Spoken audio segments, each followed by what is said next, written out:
This is Movies on TV Podcast Industries, and we're back with our spoiler-filled discussion of Guardians of the Galaxy Volume 3. I miss you so much. And maybe if you open yourself up to it, there's a possibility. I don't think so, Quinn. Quill. I don't think so. Well, what I'm trying to say is... Peter, you know this is an open line, right? What? We're listening to everything you're saying. And it is painful. And you're just telling me now? We were hoping it would stop on its own. But I switched it over to private. What color button did you push? Blue! For the blue suit! Oh, no. Blue was the open line for everyone. Orange is for blue. What? Black is for orange. Yellow is for green. Green is for red. And red is for yellow. No, yellow is for yellow. Green is for red, red is for green. I don't think so. Try it then. You were right.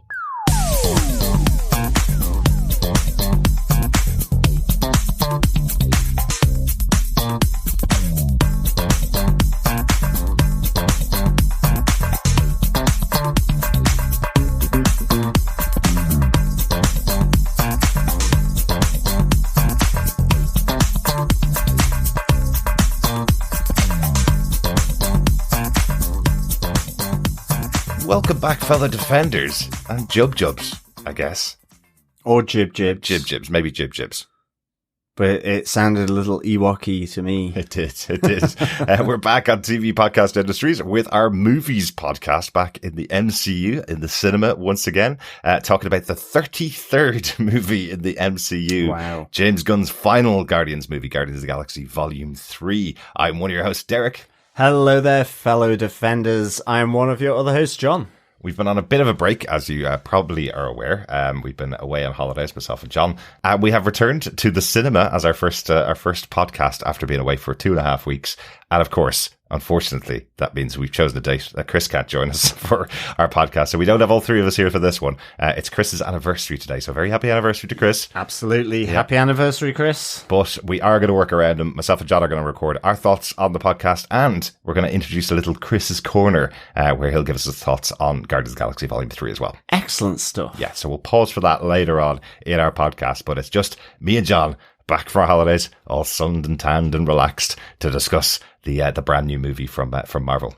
Yes, I don't know whether my brain it was able for Guardians of the Galaxy Volume 3. It was still in just kind of relax mode, sort of expecting someone to sort of put a margarita in my hand kind of thing. Yep.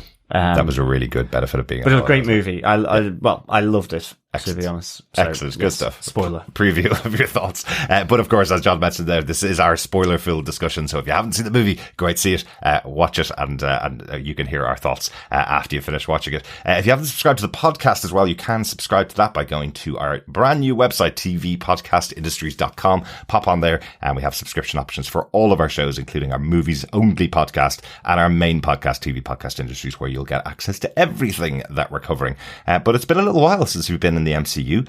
We did cover Ant-Man and the Wasp Quantumania earlier on this year, and then before that, I think the last thing we covered was Guardians of the Galaxy, the holiday special from last year. So not that long since we discussed the Guardians of the Galaxy, though. No, not at all, but much preferred getting a full installment of Guardians of the Galaxy. Definitely. With Volume 3 here.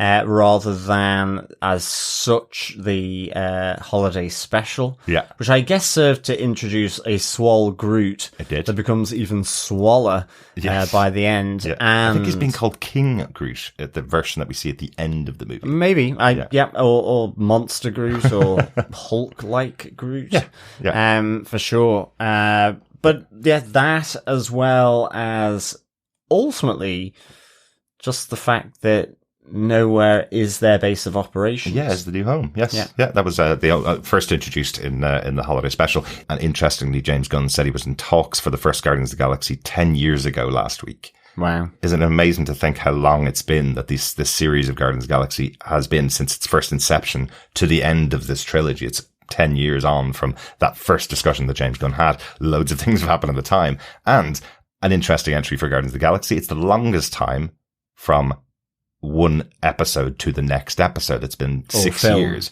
Yeah, exactly. It's been 6 years from Guardians of the Galaxy Volume 2 to Guardians of the Galaxy Volume 3. We thought Doctor Strange, Multiverse of Madness was a long period of time in between the two. I think that was 5 years and 10 months. Guardians of the Galaxy Volume 3 is 6 years since the last one. So it only just beat it out, but that is interesting. I know we've had a lot of the Guardians in the other movies in the MCU, and the Avengers movies, we've seen them. And of course, in the Guardians of the Galaxy holiday special, reintroducing them again. But quite a long time since that last movie. Yeah, absolutely. But I guess all that cameoing that they're doing, sort of doesn't make it feel quite as long. Same for Doctor Strange as well. Exactly. Good stuff. Well, let's get into our discussion of the Guardians of the Galaxy Volume 3. Yes, Derek, what are some of the movie details? There's not very many movie details to give out in this one. The movie, of course, is written and directed by James Gunn, who was the writer and director of Guardians of the Galaxy Volume 1 and 2. Of course, Slither, The Suicide Squad, his TV show Peacemaker, and of course, the Dawn of the Dead remake as well. So lots of great movies from James Gunn in the past. Yes, and soon to move on to DC. To create their world anew. Yeah, absolutely. Heading up the DC movies. And I think I would say they're in pretty good hands. I hope that they won't just give it all a James Gunn sheen and everything will look like a James Gunn movie, because he has a great style, but I can't imagine an entire universe based on that. But yeah, they're in good hands. He knows what he wants to do. Anyway, definitely, he's got a good vision, so that'll be really interesting. For this movie, of course, the cast overall, we have Bradley Cooper back as Rocket Raccoon. We have Karen Gillan back as Nebula. Dave Bautista, Drax the Destroyer. Paul Clementif back again as Mantis. Sean Gunn playing Kragnon. We have the introduction of the High Evolutionary, played by Chukwudi Iwuji, who was a main star in the Peacemaker TV series as well. Yes. Of course, again, we have Chris Pratt playing Peter Quill, Star-Lord. Cosmo the dog, of course, played by Maria Baklova, who we saw in the Guardians of the Galaxy Holiday Special. Will Poulter coming in and making his MCU debut as Adam Warlock. Excellent. Nathan Fillion getting a bigger role in this movie, this time playing the character Master Karja. Nathan Fillion has had guest roles in each of the movies because he's worked very well with James Gunn over the years. So he has had little guest moments in previous ones, but this is the first time you've really seen him on screen. So great to have him in here. Of course, Vin Diesel, I Am Groot, back once again. And he gets an additional line in this movie as well. He does, yes. Yeah. I guess he's been listening and learning some new words. Well, we'll talk about that later on when we get to that final moment of the movie. But of course, we will call out one cameo that's in the movie, because James Gunn said he would never make a Guardians movie without this actor. Michael Rooker does get his moment as Yondu once again. Yes. In a very cool little moment. So, good stuff. Those are the details for the movie. John, do you want to tell us what they gave us with your synopsis of Guardians of the Galaxy Volume 3? Sure. At their new headquarters on Knowhere, the Guardians of the Galaxy are attacked by Adam Warlock, a sovereign warrior created by their high priestess Ayesha.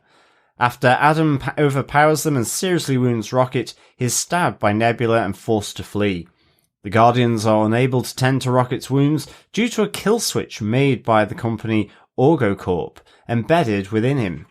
To save their friend, the Guardians travel to Orgocorp's headquarters to find the override code. As Rocket lies unconscious, he recalls his past. As a baby raccoon, he was experimented on by the High Evolutionary, a scientist who sought to enhance animal life forms into anthropomorphic species to create a perfect counter-Earth.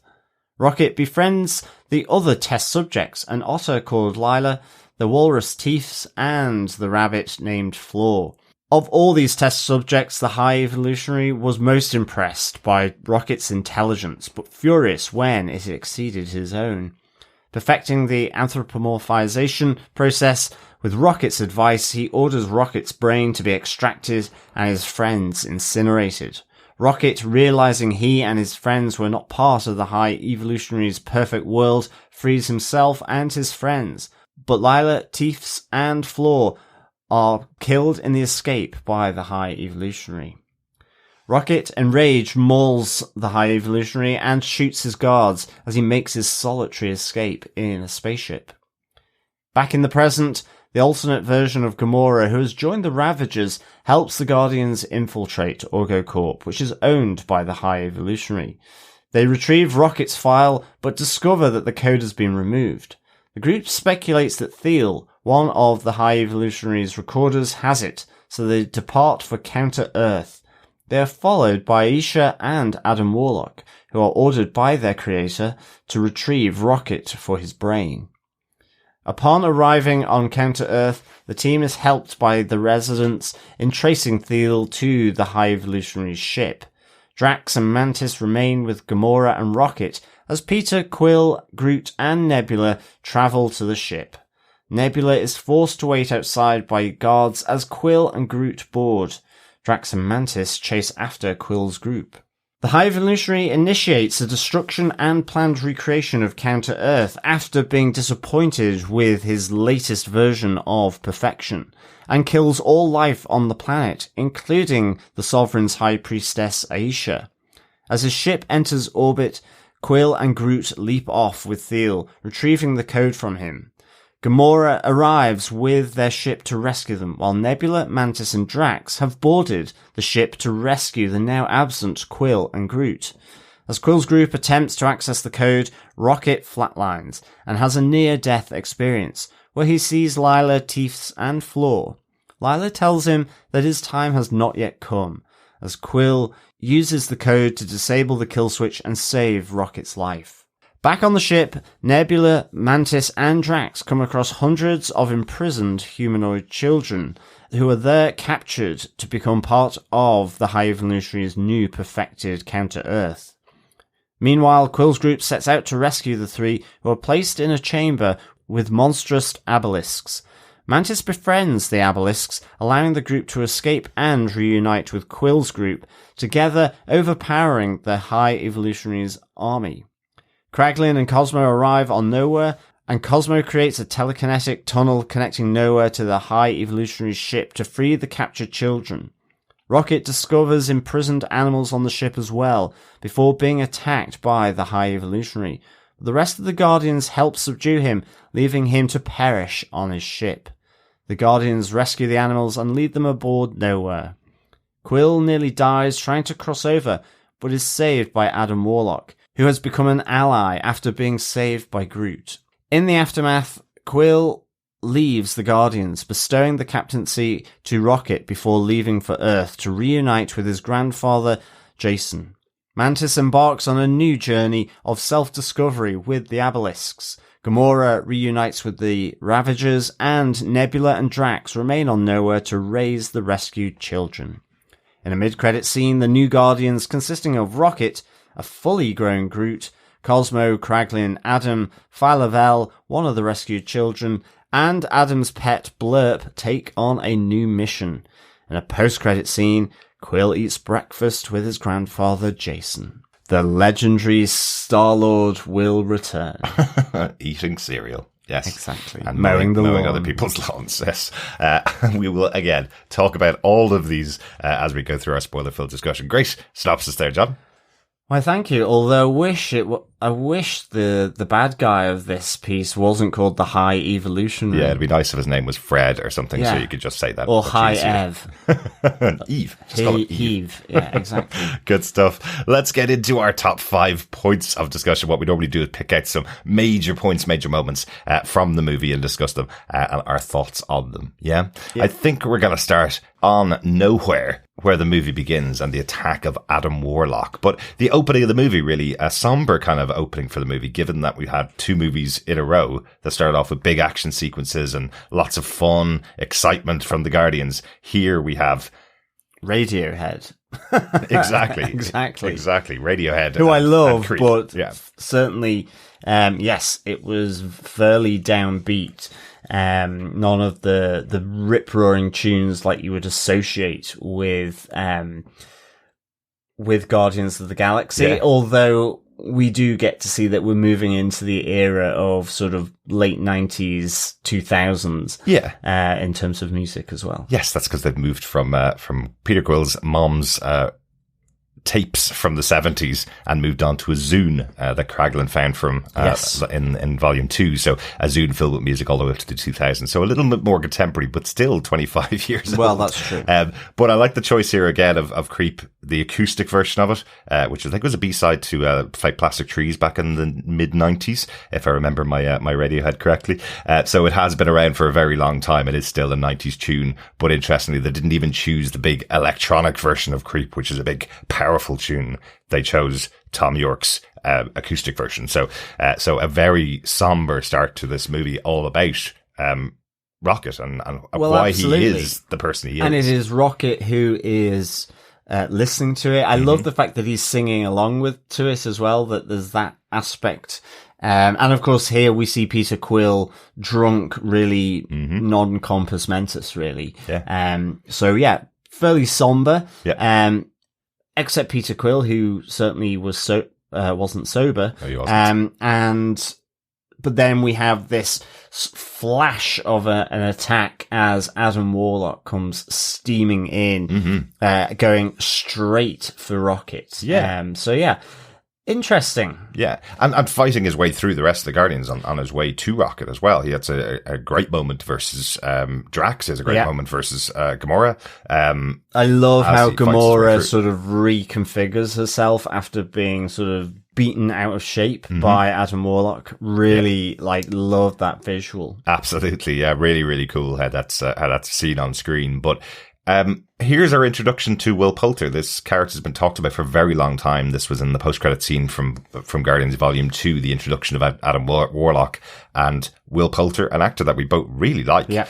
Been watching his career right back from when he was in Son of Rambo. Yeah. And I've really enjoyed him since then. And here he is in the MCU playing what we probably thought was going to be the big villain of the movie. Absolutely. Yeah. A big villain of the movie. And certainly, I don't know anything about Adam Warlock, even as a comic reader. I just really, maybe there's been a few comics where he's crossed over into them. Right. But ultimately, I really don't know a huge amount about Adam Warlock, but I've always taken him as quite a serious character. You know, he is pretty much indestructible. Warlock tends to add this notion of being a strategic fighter and so on. Certainly for the Sovereign, that's his role as this kind of vanguard in battle. And you certainly get that sense as well here as he attacks Knowhere in order to claim Groot. Yeah. But I kind of was surprised then that as the film unfolded, he was almost a bit of a bumbling sort of nonplussed type of person. Now, I actually really loved this. I really think it speaks to probably James Gunn's sensibility of taking such a powerful character and actually making him a little bit stupid. Yeah. And really kind of just certainly has no agency. He's just really being ordered around and controlled by the High Priestess to begin with, but also on the grander scale of things and in relation to this attack by the High Evolutionary who created the Sovereign. Exactly. So it was, and as we learn, the Sovereign is saying that he created them as beautiful idiots, basically. They're gorgeous, amazing looking people, but they're not very smart. And then they created Adam Warlock, took him out too early. They took him out much earlier on, so he is not fully developed. So that's why he's a little bit behind the times, doesn't have much knowledge of the world, but then directed this weapon to go and get Rocket. So he's not making all the right decisions, and he's kind of a newbie in this galaxy or in this world as well. So, well, absolutely. I mean, I do love when they have captured one of the Ravagers in order for them to try and find Rocket, because they feel that will, after effectively the failure of Adam Warlock to capture Rocket here because of Nebula's intervention, kind of he heads off licking his wounds, goes, actually that hurt. Yeah. The big swords, blade from Nebula. Yeah. but they're now kind of scrambling the Sovereign because the High Evolutionary will be really annoyed with them. And I kind of just like that when they capture one of the Ravagers and they're going to try and find out where they are, and in order to get Rocket and get back into the good books of the High Evolutionary.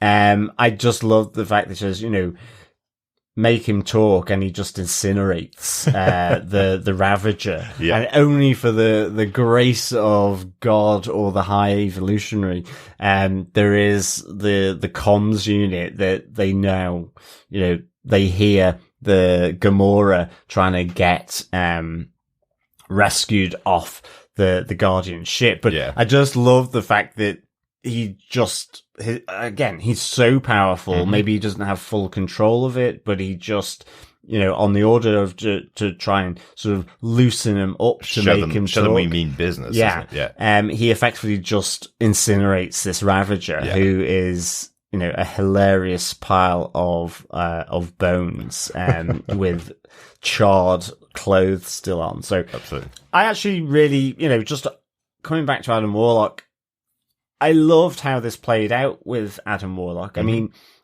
it took me a while just to get over the fact that he wasn't what I was expecting in any way, but I actually really like the arc, and I'm really pleased that he is in the Guardians. Do interestingly, it's not what I expected from the character of Adam Warlock, but it is kind of what I expect from the actor Will Poulter. Well, absolutely. There were times when I'm going, I'm not saying he doesn't have range, but I've seen him in lots of things now, and this is the kind of character he plays, a kind of a lovable idiot sometimes. He's been in the Meet the Millers. He was in the remake of National Lampoon's Vacation as well. So he's that kind of guy that kind of falls through a little bit, makes lots of mistakes, and that's not what I was expecting in Adam Warlock. But it works very well for Will Poulter. It does. I mean, Will Poulter does have range. I mean, in the sense, like, he did Detroit, which was really good. That was very good. And loved him in that because it was so different, but this is certainly in his wheelhouse, and he's very, very good at it. And you're right, it is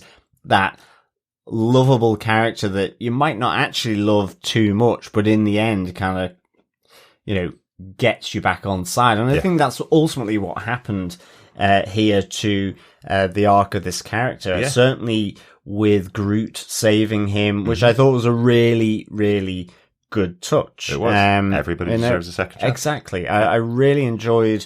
Again, it's like with most of the Guardians of the Galaxy for me, the whole sentiment behind these movies, I just really, really enjoy, and that is part of it for me. Absolutely, and this moment really sets up the whole movie. And in a way, this movie feels a little bit smaller than the previous movies. This is a movie about the Guardians saving one of their own.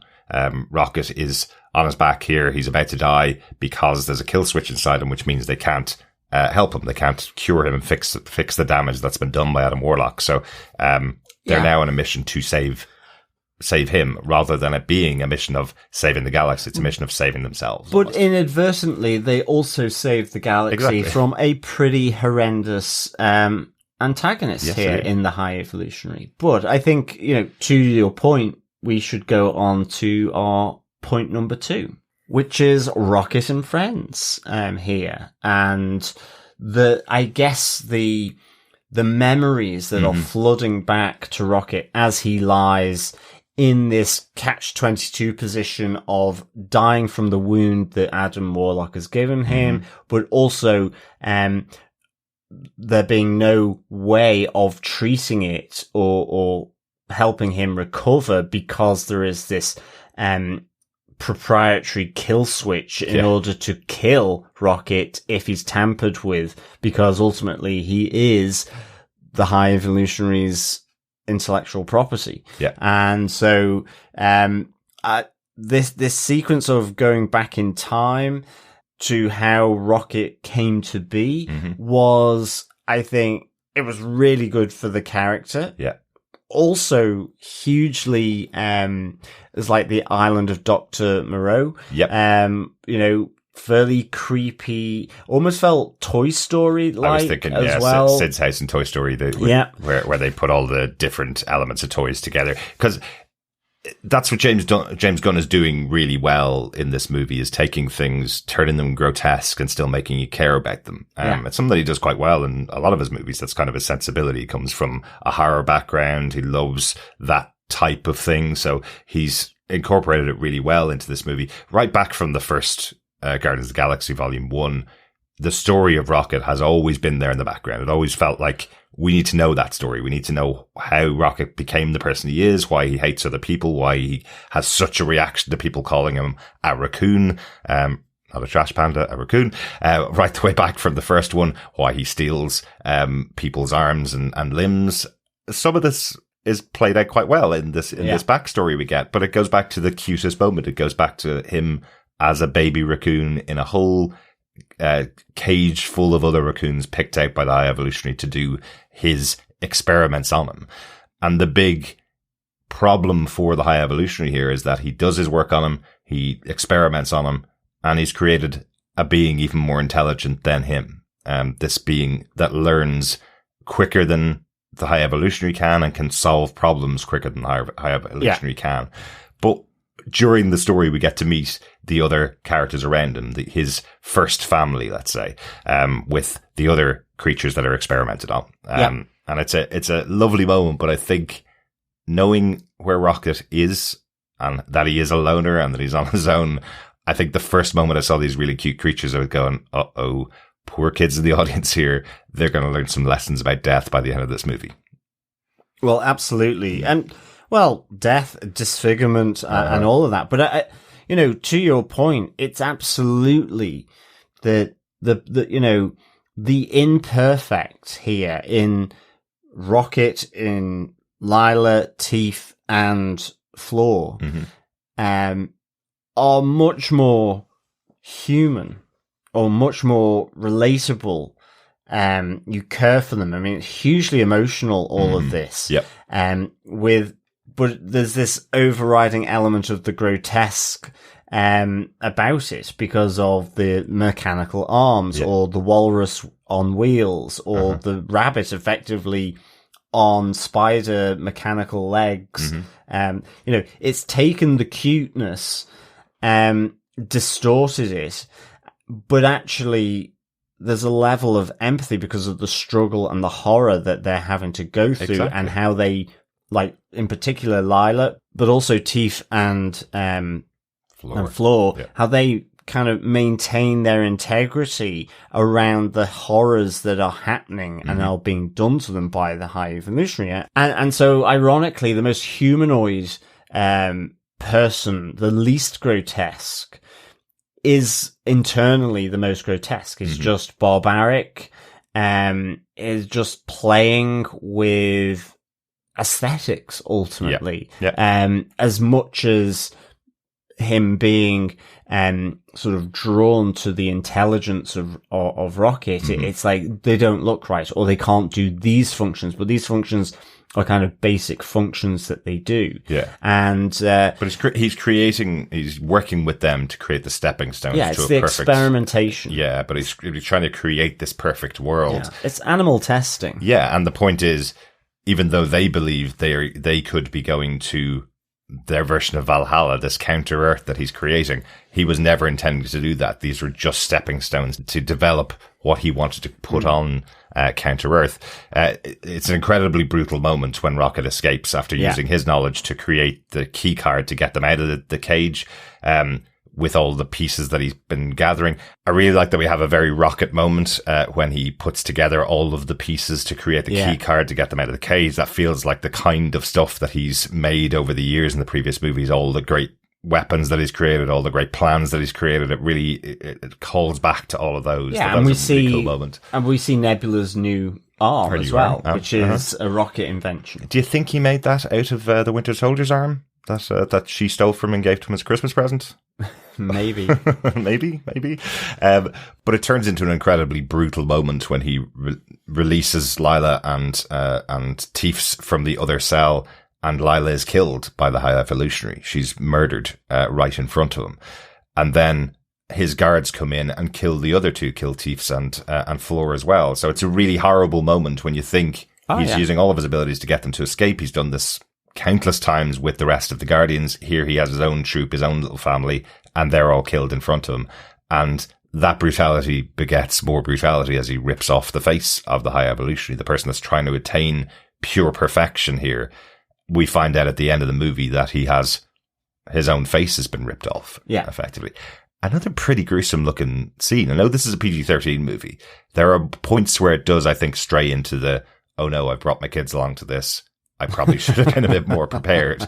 I don't have any kids, so it's okay for me. But I could feel a little tension in the audience with some of the younger kids that were there. I could feel some of the parents kind of going, what have we done here? Yeah. But you know, we remember moments like Indiana Jones back in the 80s absolutely. where we saw melting faces. You know, this is perfect children's movie from my point of view, because it really has a message. And adults as well. You know, it's like Toy Story. It covers and crosses all that whole spectrum. Yeah. And you're right. There are some moments where you just think, oh well, will this be okay for children? You know, a lot of the time, as you say, we're talking like 7 years since the release of all of these. So if, you know, it's also kids growing up with these movies. Absolutely. So they could be 17 if they were 10 back when they watched the first one. Yeah. So, you know, it is a bit difficult to watch sometimes, but I think that's what good movies do. Like you say, with Indiana Jones, you know, the high,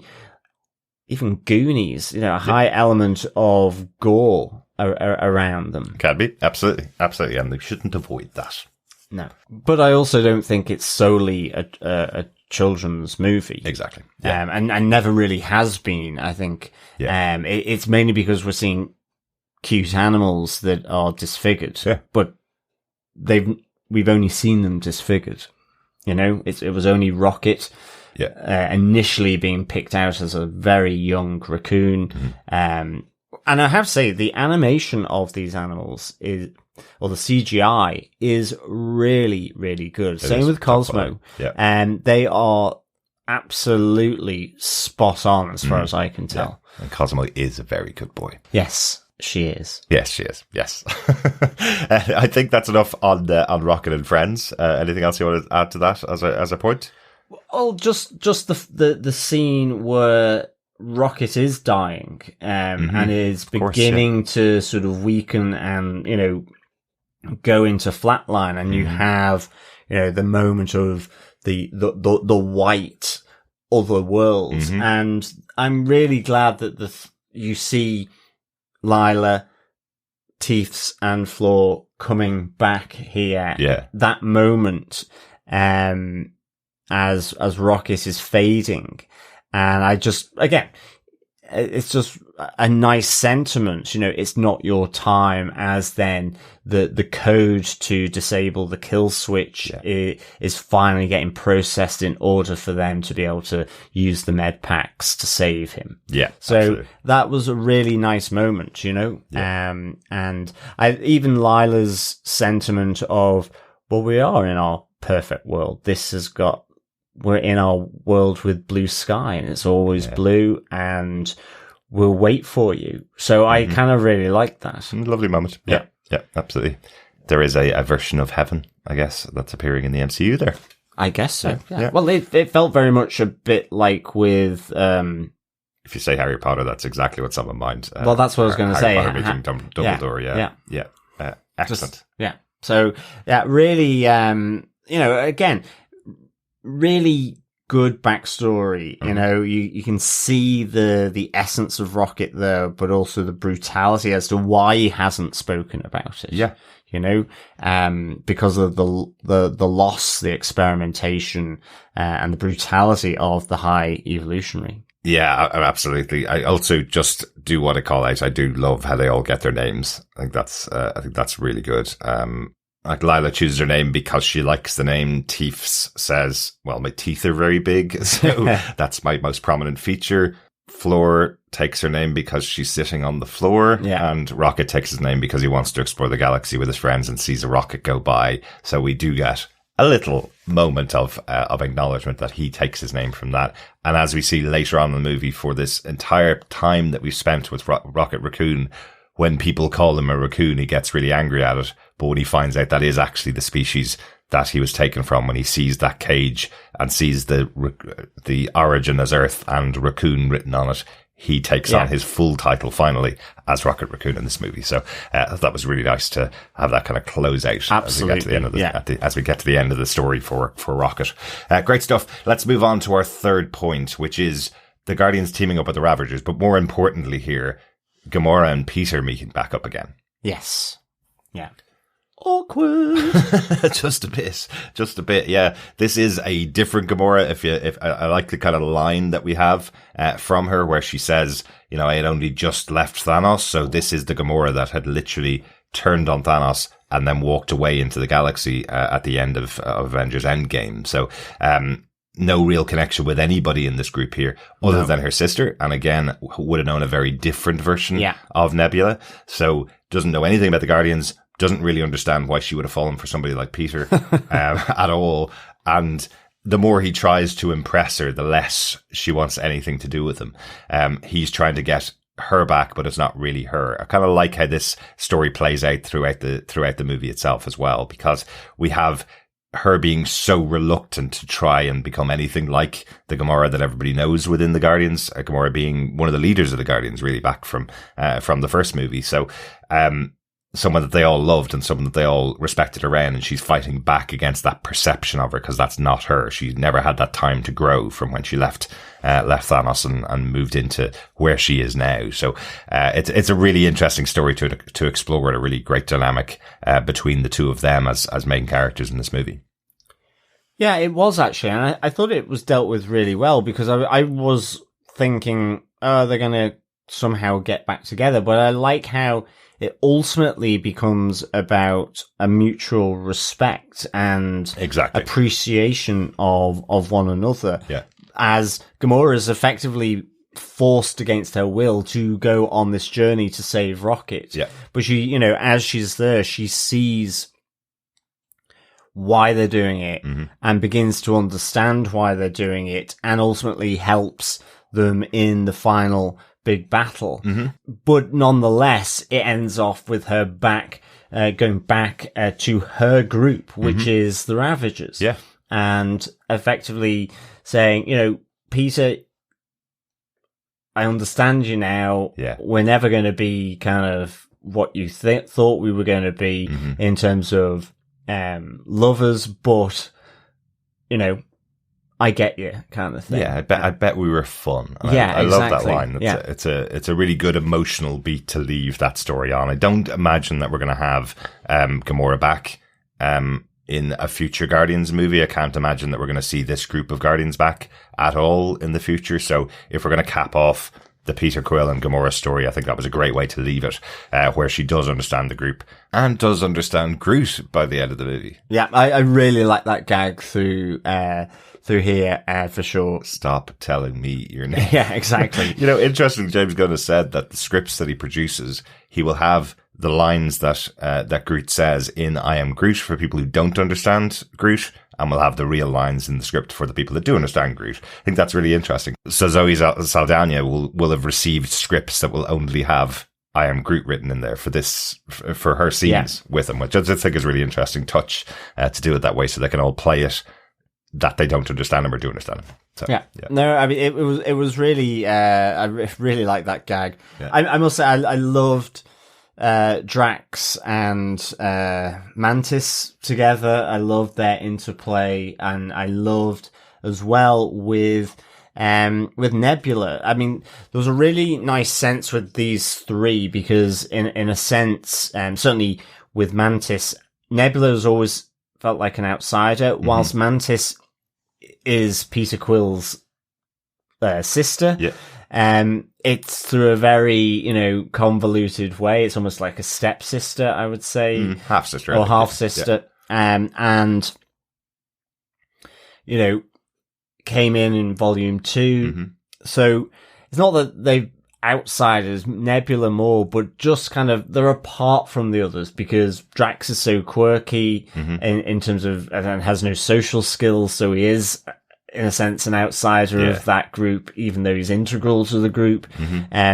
There's Mantis, and Nebula, who has actually been fighting the group for most of the volumes of these films. Yeah. But I liked how this plays, where Nebula in the end says, I do understand, you, Drax, right at the end. You're not a destroyer, you're a father. Yeah. And this is after they're both effectively calling him stupid all the way through. I mean, to the point where Mantis is like, forget, as you can see that he's taking it to heart, It really hurts him that she thinks that he's stupid. And that's the thing, when Nebula realizes that his benefit is that he was a father until he lost his children and then became the destroyer. And now he's able to go back to much more of his fatherly nature when he's around the kids. She realizes his purpose. She realizes that his purpose should not be Drax the destroyer. It should be Drax the dad. Yeah, as she says, I understand you now. Yeah. But you're right. I must say that the story of Nebula throughout this series has been fantastic. If you look back on where she was at the beginning, the antagonist that she was, where she came from, the relationship with Thanos and with Gamora, and now where she is at the end of these movies, where she's developed to as being a proper leader. She's not as serious anymore. She is, she has found her place, I'd say, by the end of these. And it's so interesting when you think we knew her as Karen Gillan from Doctor Who for the seasons that she was on there, and she was such a lovable character on there, and played this role of Nebula to perfection, this vindictive sometimes and very violent character, but an abused character.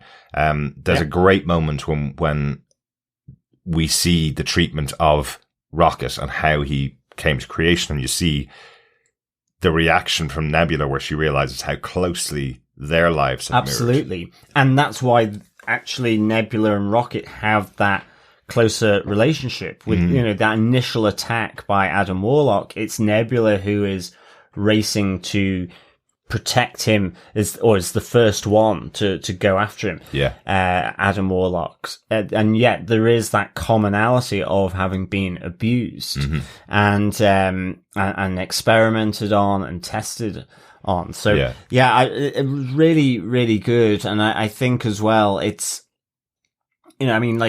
with Drax, just some really good moments here with that sensibility, which I just find really funny. I mean, I think we've seen some of them in the trailers about, we're going to kill them all. And it's like, no. Yeah. Maybe just a few. Or what about one really stupid one? One sad one that nobody likes. Exactly. Just where is like, Quill, would you like a Zargnut? And he's like, no, I'm fine. And Mantis is, well, can I have one? I don't have any. Yeah. As he then puts one in his mouth. I mean, it's it's really, I just love these social dynamics of kind of, I mean, it does feel of nerdy, geeky friends that would do that kind of thing, it's almost like playing up to it, really. But, well, that's the big difference, isn't it, between the Guardians and the Avengers. The Guardians are a group of misfits who are almost forced together to save the galaxy and find their family amongst them. The Avengers are a group of superpower people who need to protect the world. It's a very different type of grouping. So absolutely, that group of misfits that become a found family is what's been central to this group since the beginning. Yeah. So I really like those through lines with those three characters as well. And I think, as you say, for Nebula, it also stretches right back to Volume 1. Yeah. As much. Well, so same with Drax. I mean, he does understand Jib or Jub. Yes, he does. So again, with Mantis, she's like, you understand them? He says, yes, they're children. Yeah. And he starts sort of playing with them and doing the crazy funky dance as well. The monkey noises. Yeah. I guess monkeys on his home planet are different to monkeys on Earth. But still. Absolutely. A fun moment. But let us move on to point number 4, saving Rocket. We took a little break to take out our podcat Charlie, who you may have heard entering the background there, as he often does while we're recording our podcast. But yes, let's get on to point number 4, saving Rocket, which is really the journey of the Guardians throughout this movie. They go through many different places in their quest to save Rocket. First off, going to the Orgocorp. Yes. Yeah, the planet made of organic material, which looks absolutely disgusting. Yeah, it does. Meeting Nathan Fillion and his guards, who all have organic suits that they're covered in, which again, probably pretty disgusting to get in and out of at the start and end of your shift every day. I would say so. Yeah. But again, we do, and it's kind of call back to everything's kind of squidgy. Everything's very squidgy and not very nice. But to kind of call back to the discussion about Gamora and Peter, we also see Peter trying to show his skills with women to Gamora to see if that might get her to attract him as he tries to infiltrate the Orgocorp, using his wily ways and charms. I thought that was a really fun scene, really good moment for Peter to show off, and to see at the end that he's not as stupid as we think he is. He tells her that he wants to just plead his case to the security guards in this facility so that he can get Rocket's files and maybe find this way of releasing the kill switch. And it turns out actually he just wants access to the central system. So he's not as stupid as we think. Absolutely. He is. It plays on that a bit. So yeah, it was a good little part of this movie as well, just because it kind of sets up with Gamora and Peter Quill, as you say, and kind of tries to deal with that. You have some good fun moments here, but ultimately it sends them on the way to try and find Thiel, who has actually taken that code, the kill switch code. And you do see him in the background. Yes. You see him kind of giving a look to Peter Quill in there. Interesting to see Nico Santos in this movie, recognizable for us for our lockdown watching of 6 seasons of Superstore, as a main character in there. So great to see him in the MCU here as well. But that leads them on the path then, because the file has been emptied of this code, that leads them on the path to going to Counter Earth. So we get to see this other version of Earth that the High Evolutionaries created. It's apparently this perfect world where they're starting to deal meth. The octopus dealing meth to the other which creatures. I kind of loved was, Peter Quill sort of when he's in the ship of the High Evolutionary. I keep wanting to call it the High Executioner, but the High Evolutionary, and he says, "Well, it's so perfect. You've got people."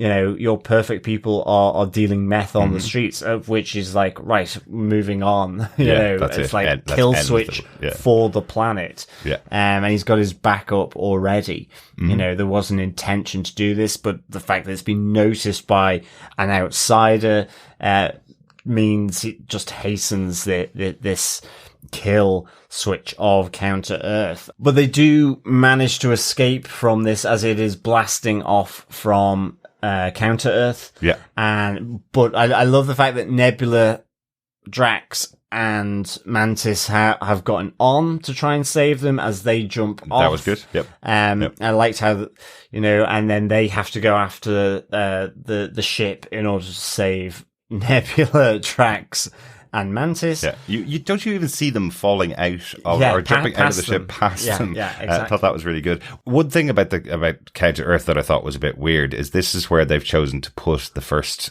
F-bomb of the MCU. There have been Marvel movies in the past, the ones produced by Sony, the X-Men movies particularly have all had one F word in them, but there's never been one in the MCU before. And they chose it in the scene where Nebula's trying to get into the car and having trouble getting in. And, Peter Quill says, get in the effing car. And I thought that was a really weird moment to do it. If you're going to have the ability to use just one in a movie, they usually do it as a really big moment. I thought it was going to be Rocket saying, I'm in the Guardians of the effing Galaxy. I thought that was going to be a moment that you'd hear it potentially, not Peter Quill in a car saying it. So I thought that was just a bit of an odd choice. People did go into the movie knowing that there was going to be an F-bomb in here. So I thought that was a bit weird. Just wanted to mention it. But we mentioned James Gunn's sensibility of creating cute creatures and then killing them off. This entire planet full of cute animals that we are introduced to, and you see them all die in the background. Yeah. They're all wiped out by High Evolutionary because this is his plan. He will wipe out and kill until he attains perfection. So see, again, something that you see on screen, and you see all these characters. Nobody escapes. Nobody hops aboard the Guardian's ship and is taken away to safety. All those characters that you meet on the planet and help them out in their plan to save Rocket, they're all gone. Yeah, absolutely. You know? And I mean, interestingly, it is that in going to save Mantis, Drax, and Nebula, Rocket is now there to save them. Yes. Even though they think they're there to save Rocket. And so I like how this plays out, because I thought that Rocket would get sort of brought back to the High Evolutionary. And so I like that, in a sense, it's almost back on his own terms as he confronts the High Evolutionary. Yes, and it's not a trap, it's a face-off. Yeah, exactly. Yeah. But I think importantly as well that he says, I'm not going to kill you because I'm a guardian of the galaxy. However, you have all the rest of them jumping in to sort of knock him down, and he is consumed by his exploding ship as they make their escape. Yeah. But I will say that battle worked really well. It really did. If you contrast it with the battle that we had with Adam Warlock, another very powerful character earlier on in the movie, the reason he's able to beat them is because he's taken them on one by one. And at the end here, we have all of the Guardians working together, using their own abilities together as a group to take out this really powerful creator of this really powerful villain. So I thought that worked really, really well, seeing all of them use their abilities together once again. I have to say, though, as well, I think, in terms of the High Evolutionary, Chukwudi Iwuji, I thought was brilliant. You really wanted to test this character. Yeah. It's kind of pompous in his own self-importance. Definitely. And I just thought he was superb in creating someone just, so obscene and so awful. But with this veneer of, doing it for a grander purpose. Absolutely. But actually it ends up where you realize his purpose is almost meaningless, because Rocket's kind of lying to him as he says, I am a guardian of the galaxy, so I'm not going to finish you off. Is it, it's not that you were trying to obtain perfection, but it's you couldn't accept things as they are. Absolutely. And it was just really good. And I mean, it just encapsulated, it made the put down even more sort of cutting to the High Evolutionary with this disfigured face as well, from being mauled by Rocket as a younger raccoon after all his friends had been killed. So I really I just thought it had huge meaning. It had much more impact for Rocket doing that. And I thought it was excellent. Yeah, an excellent character. Really loved every time the High Evolutionary was on screen. I thought he really did play that real villainous role where he believes in what he's doing. He believes that what he's doing is right, no matter the cost. But the cost is everybody throughout the movie. And the only reason he has a thought for Rocket is because Rocket saw the problem with his chamber to do the evolutionary process. Otherwise none of these test subjects mean anything to him. That's why he can blow up a planet. I mean, but his resolution was going to be take the brain out of Rocket, obviously killing him and kill everybody else in the Group 89. That's what was going to happen. It wasn't that he was going to keep Rocket around. He was disgusted by the fact that this creature that he created and he developed was able to solve a problem that he couldn't solve, because he believed in himself that he was some form of perfection, or at least could create perfection. So a really good, interesting villain in the movie. I really, really enjoyed him. Probably won't see him back given the explosion that was there, unfortunately. Yeah. And of course, they also managed to free all the children as well as all the animals. Yes. I did like the moment as Cosmo is creating that bridge between Knowhere and the ship. Just that one of the monkeys comes running out and goes straight into one of Knowhere's citizens' faces and starts scratching it because it's so panicked.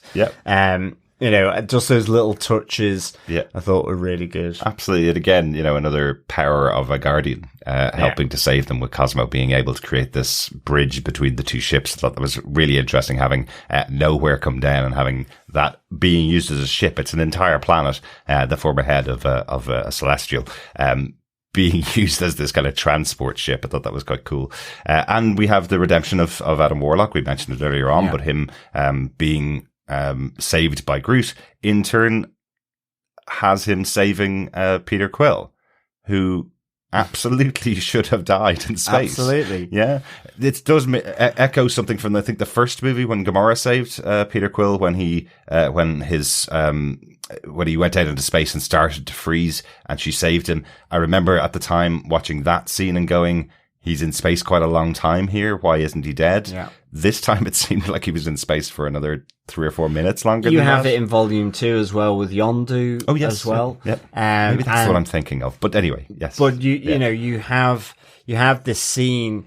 I think in the first one, I remember him being out and him putting his mask over. Yeah. So I was suddenly like surprised that didn't happen here. Yeah. I must say I did miss that aesthetic of Star-Lord. But I think... And it covers Chris Pratt's face as well, so yeah. But I have to say, this whole scene, initially I was like, oh my goodness, he's going to die. He is going to die here. And I thought he had died because his face bloats. Mm-hmm. But weirdly, I was also trying not to laugh because it was so grotesque what they had done. I was like... That's so weird that they would do that because, like, with Yondu, his face stayed the same. Yeah. It just you got the ice crystals, and I was like, "What are the? Is this how disfigured they can make Chris Pratt look? You know, in the final moments as he dies." And I genuinely thought he was going to die. And as soon as Adam Warlock saves him, and you have that moment where, still kind of semi bloated, he's like, you know, thanking Adam Warlock. I just couldn't stop laughing. Cool? Yeah. I found it actually really darkly hilarious all the way through. I mean, to the point where I think once I started laughing at it, I think in the cinema, the people in the row behind me started laughing as well. It was like this release of tension because even though because you thought he was dying and was in fact dead, you're like, I can't really laugh here at what they've just done with the bloating. And then that he survives it, you're like, oh, I can finally laugh at how like ridiculous he looked there. And how he is trying to speak through the bloated face that's sort of starting to subside. I was just like, I don't know whether that was intended for that to happen, but I must say I just really did find this sort of faux death scene really, really hilarious. Yeah, James Gunn has a way of making you laugh at things you're not expecting to laugh at, so I think it was intended. I think he knows exactly what he was doing with that scene. One other redemption that happens, I suppose, or arc that completes, let's say, in this scene, in the saving of Rocket Seed, is that we have Kraglin saving Knowhere. As they're attacked by the minions of the High Evolutionary, he finally learns how to whistle properly and control and guide the weapon that was gifted to him by Yondu after his death in Volume 2. So this is where we get the Yondu cameo. We have the return of Yondu telling Kraglin to go with his heart, not with his mind. He's not trying to control it. He needs to feel it and needs to step up effectively. So finally we have Kraglin getting almost the superpower to be able to control the weapon of Yondu and take out so many beasts on the planet Knowhere. So, it was a nice little touch having Yondu there for sure. Absolutely, and great for Kraglin. Yes. Yeah, Kraglin's been a character right back from the first movie that's always been in the background and has been building, I think, as we've been going through all of these years. It's played by James Gunn's brother, and he is on set. He plays Rocket, and I think he also plays Groot on set as well. Yeah. So great to have a moment for him in this movie as well.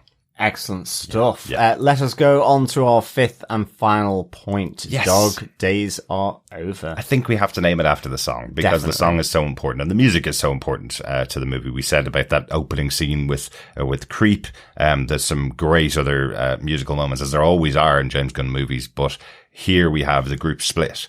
We have this final moment where they're all leaving. You mentioned, of course, Gamora going off and returning to the Ravagers and her being welcomed home as a member of the family, despite what Quill had said to her. Quill had said, Gamora, you don't belong with them, you belong with us. We're your family. But she goes back to them, and we realize she does have her own family with the Ravagers. They welcome her back with open arms, including Sylvester Stallone, who we didn't talk about at all. Sylvester Stallone returning here to the role he was in Volume 2.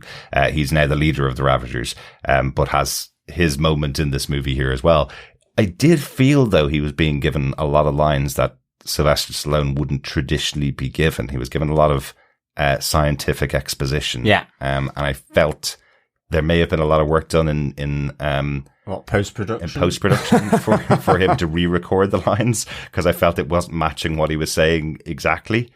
But they were very difficult lines. I don't think I'd be able to say them either. So no criticism of him there. But I did feel he may have had to do a lot of work after the filming to do that. But in that, we see Mantis saying finally that she's always been led by other people. She was led by Ego, and whatever he wanted to do, that's how she lived her life up until she met the Guardians. Yeah. Now she's in the Guardians and she's doing what the Guardians wanted to do, but now she's going to go off and find her own path, find what her purpose in the universe and the galaxy is. So she's the first to leave. Then Quill says he wants to return to Earth. So an interesting moment, because you're absolutely right. You're kind of going, well, he was stolen from Earth as a child, as a 12-year-old, stolen away from Earth, has spent all the time traveling around the galaxy, and never returned to find out what happened to his family. And it's something that does play through the movie here as well. Mm-hmm.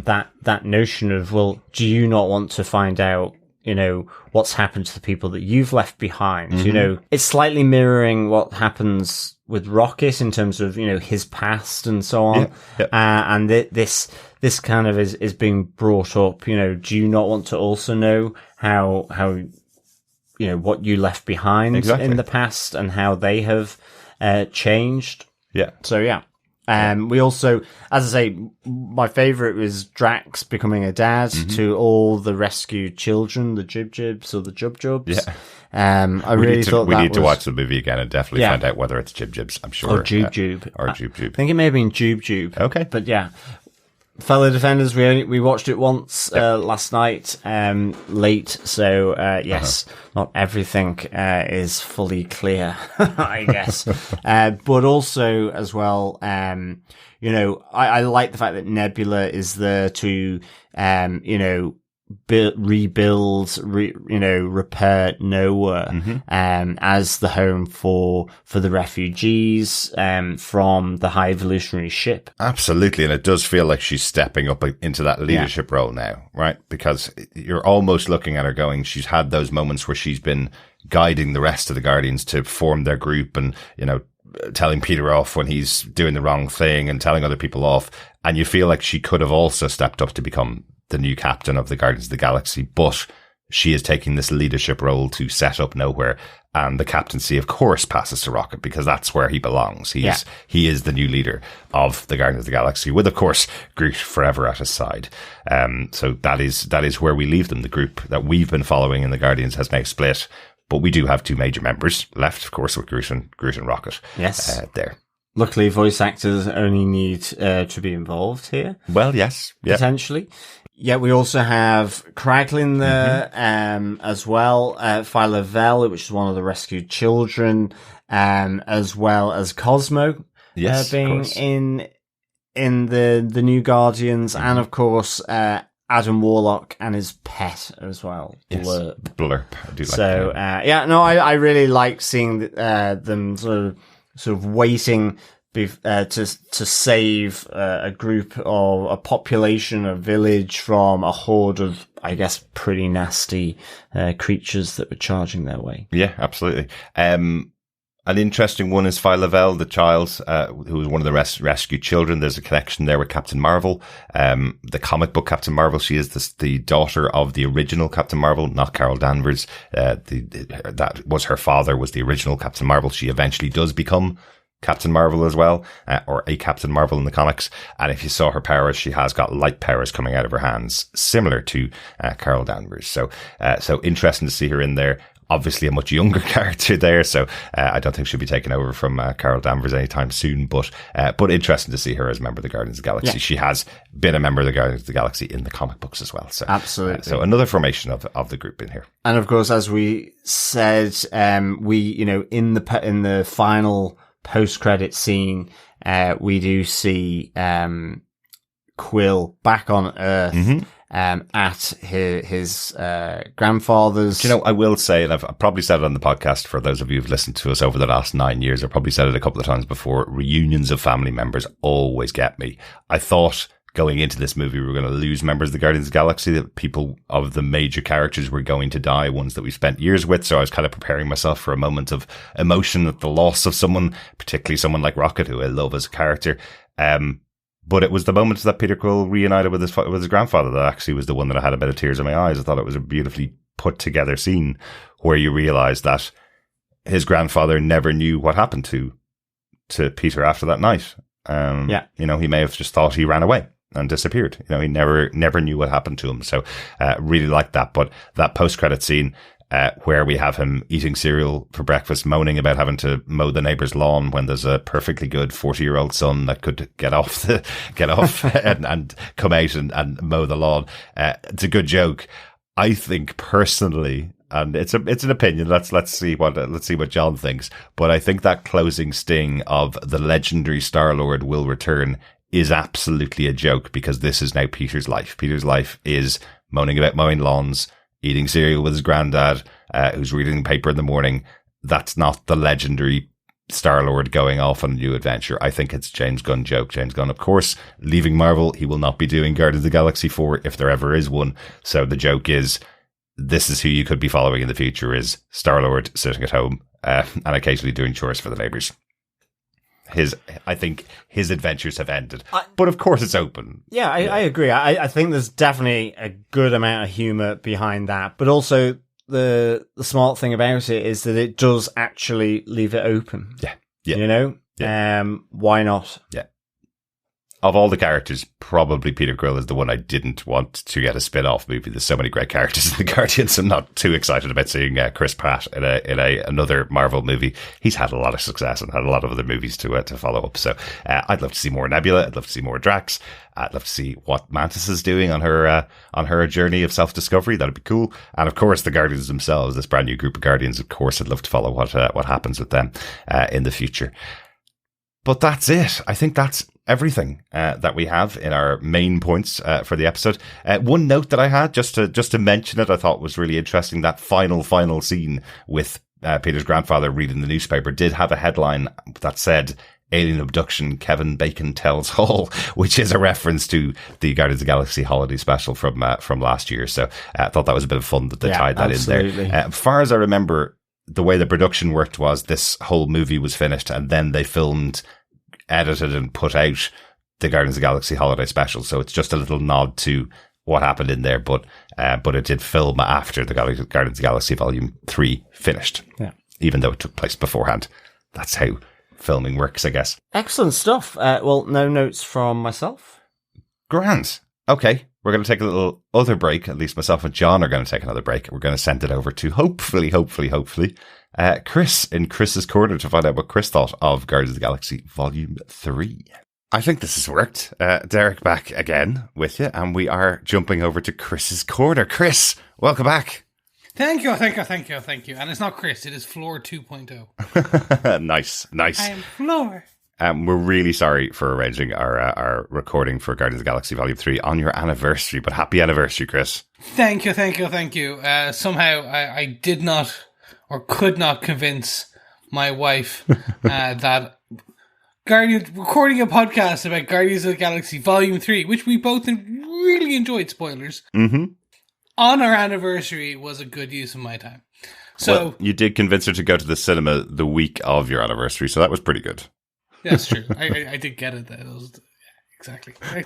She loves me and she understands my needs and wants. Absolutely. That's why you're married to her, right? Exactly. Good stuff. And that's why she's married to you as well, of course. Anyway, enough of the lovey-dovey stuff. Overall, Chris, did you enjoy Guardians of the Galaxy Volume 3? Myself and John have obviously talked about our thoughts, but I'd love to hear your thoughts about it. I absolutely I think it is the best Guardians of the Galaxy film. Mm-hmm. And just because it's built on the shoulders of the previous two. Okay. I would go in descending order 3, 1, 2 in terms of that order. In terms of the content, the characters and things like that. I think it is one of the strongest MCU films in the last while. Okay. Yep. And again, it feels, I've seen a lot of takes on, it's the best thing in years. I'm like, Black Panther 2 was quite recently, people. Remember that? Absolutely. It's just very short-term memories. Shang-Chi was an amazing movie very recently as well. Yes, yeah, exactly. absolutely. So I think it is definitely one of the strongest in the last while, but it also feels different that it is one of the very few last of the trilogies. Mm-hmm. Absolutely. Like, very few have gotten to that point where they've told their full story. Yes. Like, if you think Iron Man, we've got Captain America, kinda. Oh, yeah, we do, yeah. And then now... But see, Captain America's final story was told in Endgame. That's true. kind of... Whereas, if you think Iron Man's story was told across his 3, and then the ending was told in Endgame. But this is the end of the Guardians of the Galaxy, so I really just enjoyed... This is the end of James Gunn's fingerprint on the MCU. Yeah. And this is his fingerprint of the Guardians of the Galaxy. And I enjoyed what that was. And I enjoyed this film as a film by itself. Mm-hmm. It's a 4.5 kind of out of 5. Mm-hmm. I do have a few quibbles, but nothing major. But overall, as a kind of capstone to the story of the Guardians of the Galaxy, is 5 out of 5. Yeah, and I think it's really important the way you say that as well, Chris, because it does feel like a trilogy. These 3 movies, you could sit down and watch all 3 of them. Of course, there's connections to the rest of the MCU, as there always has been in most of these movies, but this one does feel like the third part of a trilogy. You know, a couple of months ago, we just went to the cinema to see the third part of a trilogy, all written and directed by the same person, Peyton Reed, who did the Ant-Man trilogy. But did that feel like the third and final part of a trilogy? Absolutely not. It felt like the third story featuring those characters. This absolutely feels like James Gunn had a purpose, had an arc he was going for, and hit it really with this last movie. Yeah. No, I it's essentially that, and essentially exactly that. I believe James Gunn, like you said, he had a plan. Mm-hmm. He had some stories in his head that he wanted to talk about. And he has stated since the beginning of the Guardians of the Galaxy, he wanted to tell a story about Rocket. Exactly. And I think he used this fantastically to basically, okay, I'm going to give you everyone what wants. Mm-hmm. Like the Trash Panda's origin. Yeah. Yeah, I was definitely alluding to it, and I think as audience members watching the movies, I think you're intended to look at Rocket and go, "Oh, how did he get to this point? Why is he so angry? Why does he do the things he does? Why is he doesn't like other people, or why is he only friends with certain types of people?" You know, and I think that was all kind of laying the groundwork for getting to this third part of the trilogy. Yeah. I recently rewatched Slither. Mm-hmm. One of James Gunn's first iconic films outside of Trauma, if you like Trauma. Yeah. But for me, this was like probably one of her. It's where I got to know James Gunn. Exactly. And you can see that he has a very particular style and a very particular fingerprint. Be it directorial, edit, and more. In this space, I talk about the writing and like how he sets scenes. And I feel with this, I suppose I just grew to like James Gunn as a writer and a director. And I think it has the way that he writes a scene and the way he talks about his characters very much feels to me that is what the Guardians of the Galaxy is, or I should say was. Yeah. Because the Guardians of the Galaxy is like the Avengers in the comic books, in that the roster consistently changes. Exactly, yeah. Like, there has been many, like Venom, Iron Man have been Guardians of the Galaxy. I did not know that, but yeah, it makes sense. Both of them have been Guardians of the Galaxy. Like there are many. But again, this is the MCU version, and I'm glad now they end on this with, hey, look, the Guardians are now under Rocket, because Rocket always said he was the leader. Now he is the leader. But I also like the fact that everyone thought someone would die. Yes. Like, I went into this assuming Rocket or probably Star-Lord, Chris Pratt, would be no more. At least Drax, because Dave Bautista has publicly said, he's like, I'm happy, I'm done with the MCU, with my story with Drax, and when James Gunn goes, I'm gonna go, kind of thing. Like, he's kind of not in any malcontent type of sadistic way. He's just like, I've done my multiple films.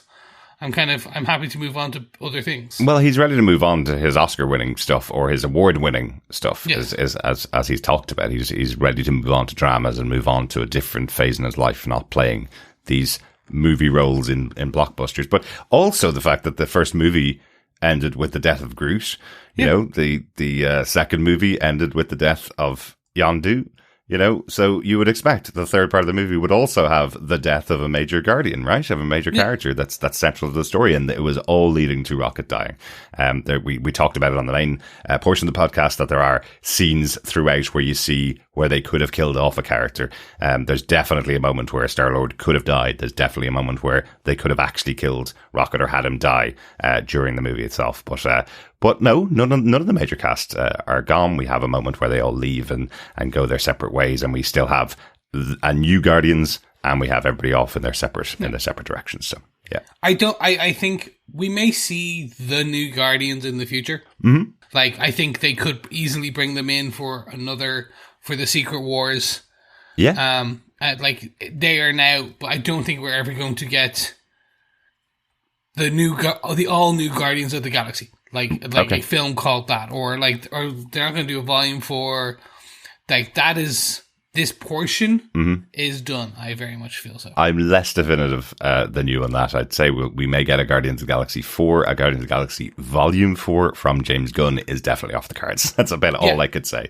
But I could see them doing a fourth Guardians movie with this cast and maybe bringing in other characters from the universe to bring out that roster. Maybe getting in a Miss Marvel or a Captain Marvel or some other spacey character within the universe in there. Yeah. See, the one that I think they're teeing up is Nova. They've talked about publicly. They're thinking about a Nova and doing a Nova Corps. Right. I think that's your backdoor Guardian, because Nova and the Guardians kind of play together in that cosmic universe. Yeah. So, and the Nova Corps was very central to the first movie, so there is a connection there already. Yeah, yeah. So I don't know. Like, we may get it's like we may get another Guardians film, but it will be essentially about Nova. Nova Corps, it will be under him, similar to like Iron Man was in Spider-Man: Homecoming, right? Yeah, and played a big part. Yeah, like that's how I could see you could get the Guardians. It would be a Nova film, but all the Guardians are there. Right. Type of thing. I don't think it doesn't feel like the end. It feels like a pause for that part right now, while they want to figure out what they will do with these characters. Yeah. But they've left them on the chessboard in ways that allow us to imagine that they're still going on. They're having their adventures. Exactly. Very much. But overall, I really, really enjoyed how this was put together, the emotional beats. And the one thing I'll say about James Gunn, when he delivers those emotional moments, so he usually uses like those pin drop musical numbers, right? And he usually that's for his kind of the needle drops, and you're like, oh, that was perfect. Yeah, I didn't feel that much in this one as much as I did in the previous. Right, like he uses them for more. In this, the music is used as an accompaniment or kind of a point in this as a thing, but it wasn't used as like literally that last song that plays, the original song from the very first one where Star-Lord is sticking around, and then you see Rocket play it as well. That in this one is used as a callback to the very first, because the Guardians. It's like it brings it all back. Like he underpins the melancholy of the movie itself by starting it with the acoustic version of Radiohead's "Creep," which I mistakenly, just for those who like to find things that I've done wrong, what I said earlier on was that was a B-side of Fake Plastic Trees, I think. It's the B-side of My Iron Lung, just for those that may have caught me on that one, so I can correct myself. But that is showing the melancholy that's in the movie. You know, the needle drops that were in there from the 70s music that he was using in the previous movies, those are moments where you're going, oh great, we have a big exciting space opera here. That's not this movie, but he does use a great needle drop with Florence and the Machine's Dog Days Are Over at the end. Like, that is a big moment where there's a big joyful moment, even though we have the end of the Guardians and they're going their separate ways. The people on Knowhere and the new Guardians are able to have a moment of freedom, and that's really well underscored by Dog Days Are Over. I agree. Like, for me, though, it's not the same as the battle from the beginning of the opening credits of Volume 2. Absolutely. For example. Yeah. And again, I think they're just different uses of music. Yep. And like, for me, this whole film, we call that, this whole film starts with somber melancholy, and he didn't need it. He didn't need the music to kind of also of like the scenes with the Animal 4, like Rocket's OG family. Yep. Chiefs and Floor and Lila, like every single one of those play on your heartstrings until they snap them. Yeah. Yeah. Like, I went in with a hormonal pregnant wife who bawled at multiple points of this. And at that ending points with Teeth and with Floor, you're like, them being shot down and then you not knowing until the camera pans back. It's just, I know. Multiple. And like, again, we've seen, like, with Avatar 2, when you see the animal dying in Avatar 2, you're like, they're going hard for these. Like, the directors have, like, we figured it out. The writers, like, we're going to kill some animals and really kind of make you bring on the waterworks. There is a lot of people pushing back against this. They don't like seeing that in movies. As John and myself contested, this is something that I think needs to be in these types of movies. You know, a safe space for kids to experience these kind of deaths of characters like we had when we were growing up. And if you take all of that out of the experiences, then they don't have a safe environment to react to those things, right? So as I think John called this the perfect kids movie. So you can have the enjoyment of seeing your favorite characters and also an emotional journey for you as a kid as well. So and as an adult as well, to be completely honest. Really enjoyed those scenes. Any other big scenes that stood out for you from the movie, Chris?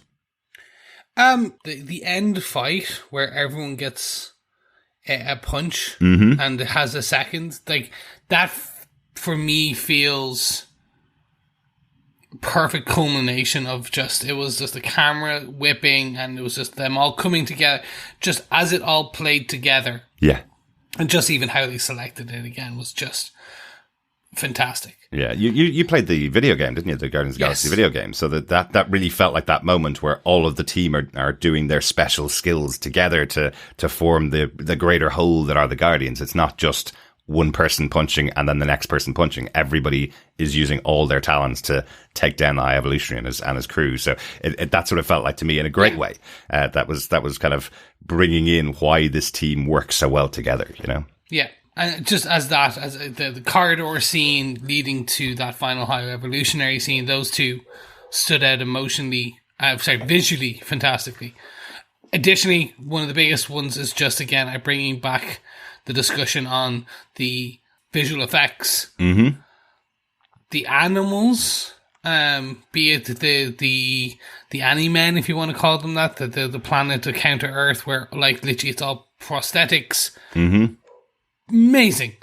Incredible. Absolutely incredible. And a lot of them were physical, kind of almost like Jim Henson styled people in makeup. Yeah. And then you had actual Rocket.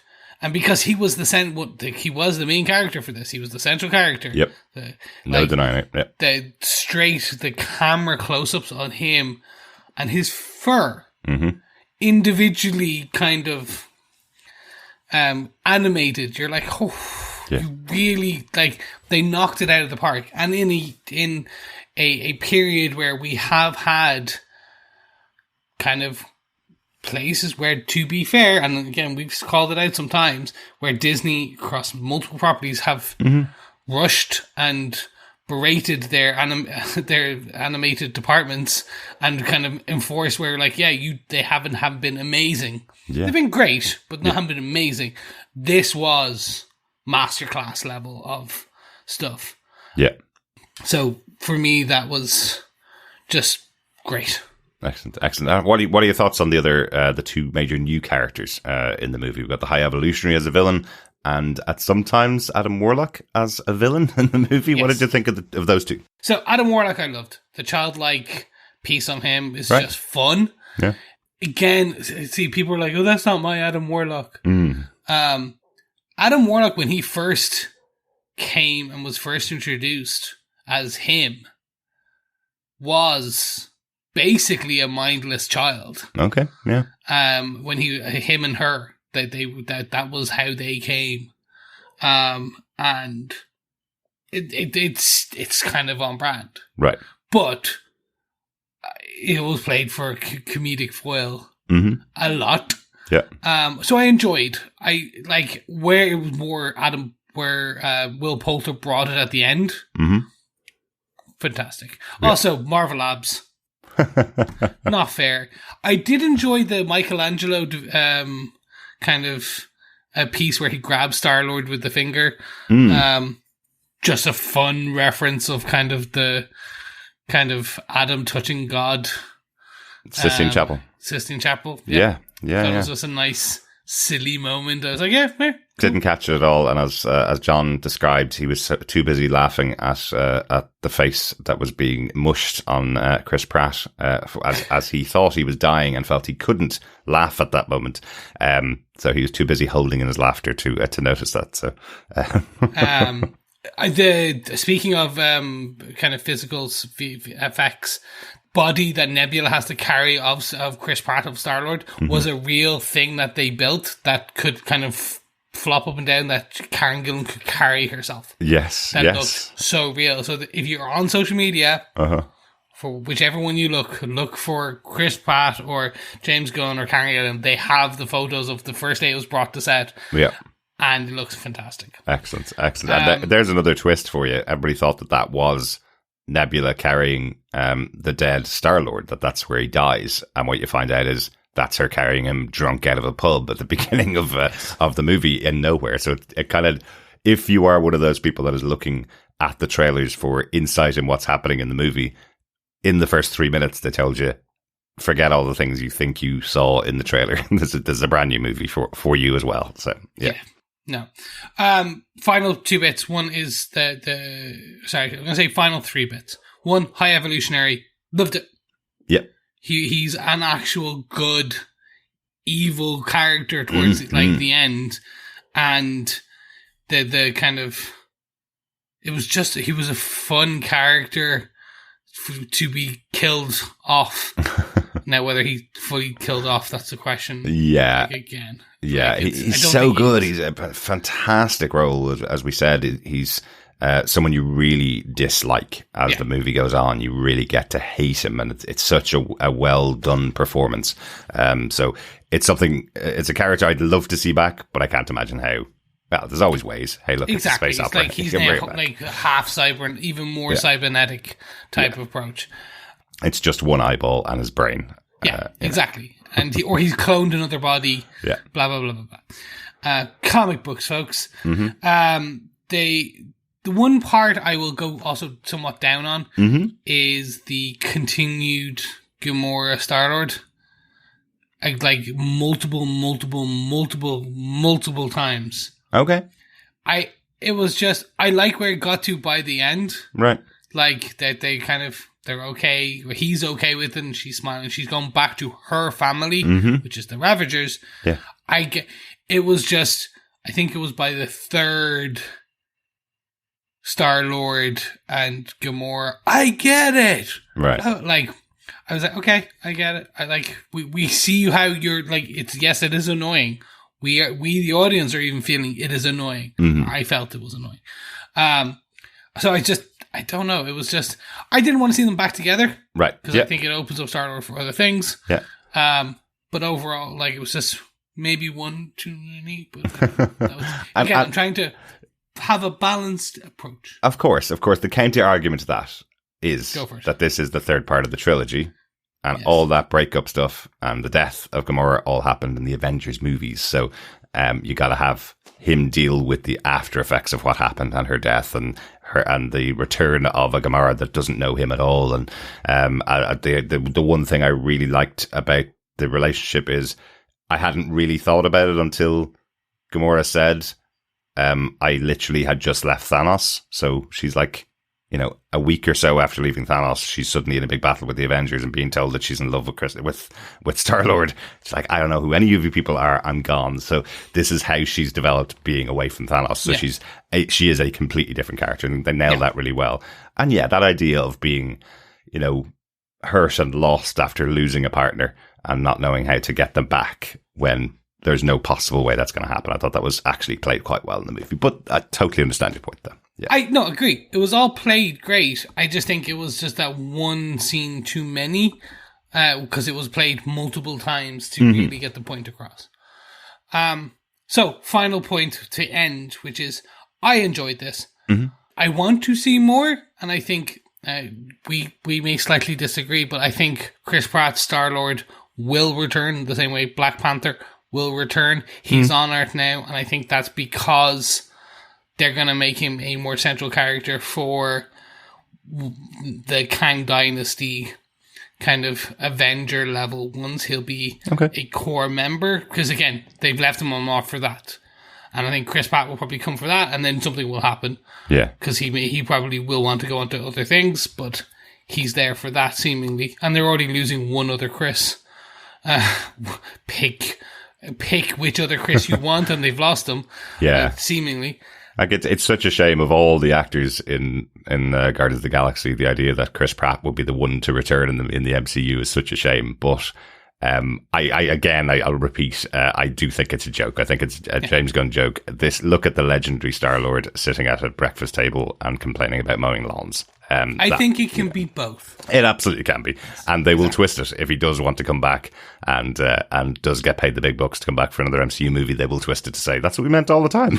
But I think at the moment it comes across as a great joke. So that exactly. It can be that they set it up so it could be always. I think that's the kind of fun it's setting up. I think it gives us the realm of possibility, the cosmos of possibility. Exactly. Because if anyone's never watched it, the Annihilus or the Annihilation event, which was all the cosmic characters in Marvel coming together against Annihilus. Yeah. Annihilation, that was it. Yeah. Absolutely fantastic. Include the Guardians. It had Nova. It had Philel, the young Captain Marvel, who we see is one of the new Guardians. Like, all of them were in it. It was absolutely... So if you ever want to check that out, do, because that was a fun one. But I think it sets up the cosmos in a good way for anything we want to do in this the cosmic MCU. And then it sets up the characters in... Do you know what?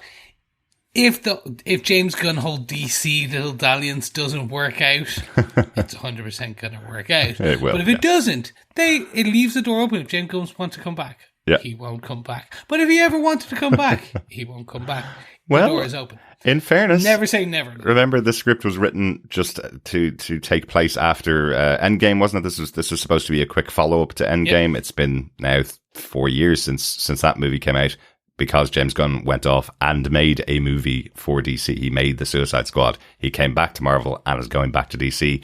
I think they've set a precedence here that if he gets any time, even though he is working for DC, that he's allowed to work for Marvel as well. So he is literally his own CEO or co-CEO boss. That's true. He's like, do you know what? I'm going to write a clause in. Oh no, I have to get the boss to sign it. It's me. I signed it. Good stuff. Exactly. Good stuff. Excellent. Any final notes? Any final thoughts before we go into our defend, Chris? No, I just strongly suggest. I think everyone listening to this has watched it. I'm welcome. Play the game. That's my final note. If you have an Xbox or a PlayStation 4 or 5, or an Xbox One or a Series X, play it. It's on Game Pass as well, I think. I'm not sure. He was on Game Pass for the Xbox. But if you probably pick it up cheap. Yeah. It's a great game, different type of Guardians of the Galaxy, but still a fantastic game. Yeah, still got the great banter, still got some great fun in it. Yeah, I loved that game. Really enjoyed it. Played it over the course of about 2 weeks, I think. So a good filler in after you watch the movie before you go back to the cinema again and watch it a third or fourth time. Good stuff. I guess that does leave us with one thing, Chris. Did that look cool? Do you defend the Guardians of the Galaxy Volume 3? That looked very cool. That looked very cool. And I am Groot. We are Groot. We all understand Groot now. That was that's actually, that was my note. I should have called out that the fact that we've been around Groot so long, we can understand him. Yes. And that was the final line. Oh my God. Yes, confirmed since I recorded on the podcast. That's what I thought happened, but it has been confirmed by James Gunn. That is exactly what the meaning of that is. He hasn't said anything other than, I am Groot, but we understand him now. Ah, yay. I absolutely defend this. This is still, like I talked about it, it's now literally up in one of the top kind of MCU films for me, like top 10. Again, we're in the high 20s now, so I can say top 10. Do you want to know the number, Chris? 28. 32nd MCU movie. Oof, that's okay. We're definitely up there. So top third? Yeah, top third. I enjoyed where it is on the trilogy. I enjoyed how it closed out. I enjoyed the characters. It was just, and I think it's the sum of its part and the sum of its legacy, most of why I really enjoyed it. But it has the humor, it has the motion, it has the visual effects, and it just has that heart as well that brings it all perfectly together. And it is a James Gunn film. Oh yeah, like down to all parts of it. Absolutely. I've already listened to the soundtrack again multiple times. Excellent. We're going to have cute characters die. You must watch it. You must watch it. That's kind of James Gunn's style, isn't it? Yep. But overall, I just think this is definitely a must watch and a must defend. Fantastic. Brilliant stuff. Thanks for that, Chris. I guess that's your thoughts of the Chris's Corner of Guardians of the Galaxy Volume 3. Back to myself and John for closing out this episode and some feedback from our wonderful fellow defenders. I'm sure they had great things to say. Always do, Chris. Always do. Speak to you soon, Chris. Bye.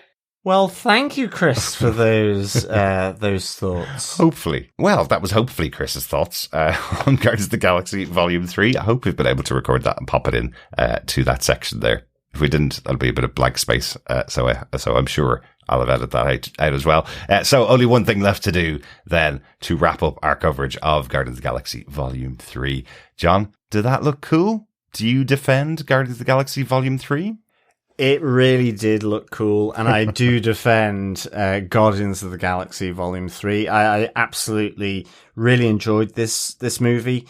Definitely want to go and see it for a second and possibly, I would say, a third time. I really, really enjoyed it. I'd give this 5 rocket rains out of 5. I just love the whole sentiment of this. I think it caps off the trilogy really nicely. I've always been, I guess, a silent or quiet fan of the Guardians of the Galaxy movies here. Certainly didn't really know anything about them before, and I just really enjoyed how this sort of signed off, to be honest. I think it had huge amounts of heart, huge amounts of emotion. There was some good fun in between, dark and light fun through it. I think it really had some meaning behind it in terms of Rocket and his cellmates from earlier on, Lila, Teef, and Floor. Just those characters, it really, it stung. It was really emotional. I just loved how the treatment of the relationship with Star-Lord and Gamora, just how that resolved itself. I just really think it packed a really heartfelt punch, and so I absolutely do defend this movie and give it 5 rocket rains out of 5. So Derek, how about yourself? Do you think this looked cool? And do you defend Guardians of the Galaxy Volume 3? I want to know what that was. What? Do you look cool? What's that?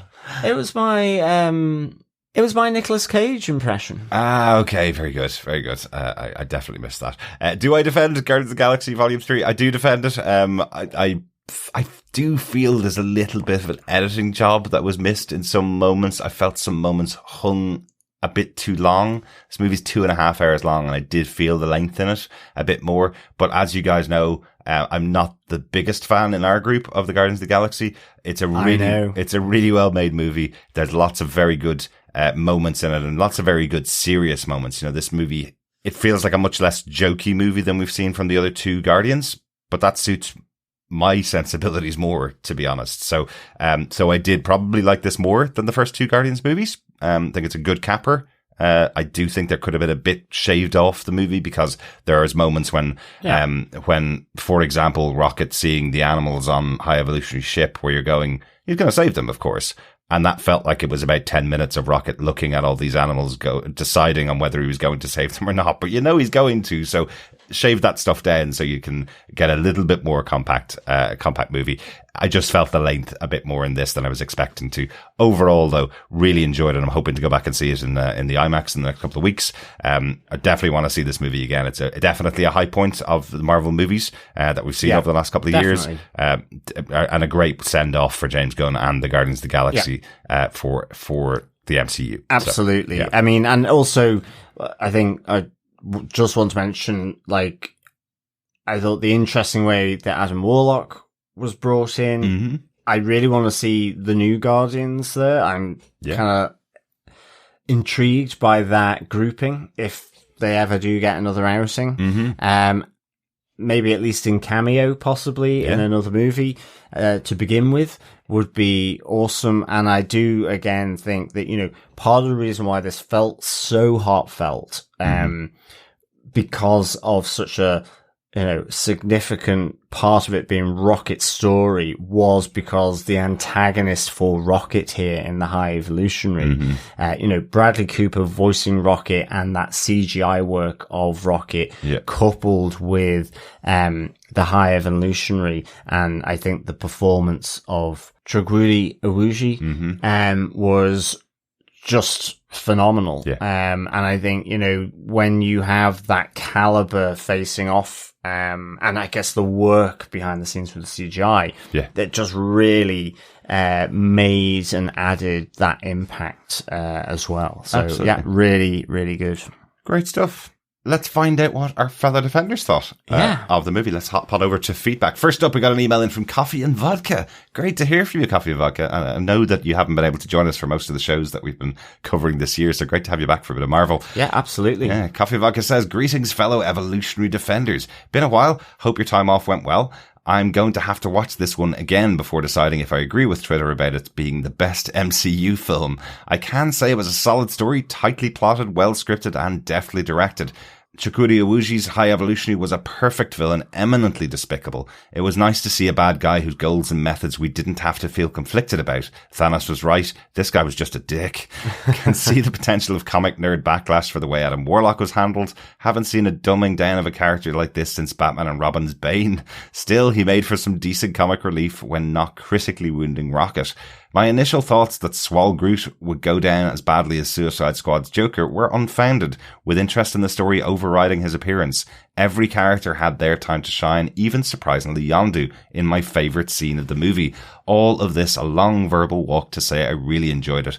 It gave all the right feels in the production, somehow both economical and expansive. A decent send-off for our merry Guardians. Although, as much as I liked it, I guess I don't need a second viewing after all to choose what's best, as I can't see anything topping the Winter Soldier. Finally, my favourite character had to be Cosmo. Such a good doggy.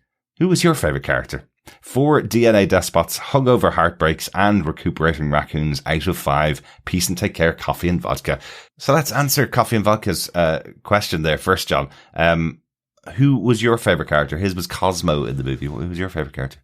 To be honest, I think for me, and maybe it didn't really come across in what we've just discussed, but it's Nebula.